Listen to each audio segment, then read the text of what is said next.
If we desire to make a contribution, to make this nation bring about the fulfillment of the American dream so that it is meaningful to every segment in America, we will forget what the world will say, whether we are in our place or out of our place. You may remember Shirley Chisholm as an activist for black rights in the turbulent 60s. And all of us in this room can no longer be the passive recipients of whatever the politics of a nation may decree for us as citizens within this realm. But the truth of the matter is that Shirley Chisholm was an activist for right against wrong, weak against strong, and equality for all. I want history to remember me, not that I was the first black woman to be elected to the Congress, not as the first black woman to have made a bid for the presidency of the United States, but as a black woman who lived in the 20th century and who dared to be herself. Chisholm was born Shirley Anita St. Hill. Shortly after her birth, she moved from New York City to Barbados, where she was raised by her grandmother. She eventually returned to New York with a scholarship offered to Vassar, but opted for Brooklyn College, where she earned her master's degree in education. And it was those educational roots that spurred her social activism. And I was determined that while I was in the assembly that I would have to work in the field of education. And so I brought this program in, SEEK, Search, Education, and Knowledge. It was a battle, but I won it.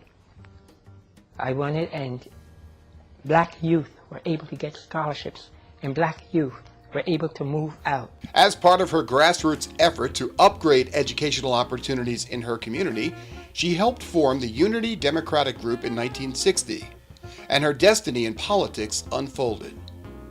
If you can't support me, or you can't endorse me, get out of my way. You do your thing, and let me do mine. Chisholm was elected to the New York State Assembly in 1964 and ran for the 12th Congressional District, elected to 7 consecutive terms between 1969 and 1983. She was the first black woman ever elected to Congress, but it didn't stop there. In 1972, Chisholm ran for the Democratic nomination for president. In our country at this moment, then for the first time in the history of this nation, a person of color, and a woman at that, is running for the highest office of this land. And it's a wonderful thing to know that in spite of the many obstacles in my path, that there's such a large cross-section of America who is behind me and saying, why not? Why not dare to dream like so many others have dreamt before me? She knew it would be difficult to win that nomination, but Chisholm wanted to raise some issues and do it with conviction and a sense of humor. And if nothing else, I'm finding all over America that people are sick and tired of the tweedledee-dees and the tweedledee-dums who constantly flip-flap from one side to another. Shirley Chisholm was a founding member of the National Women's Political Caucus.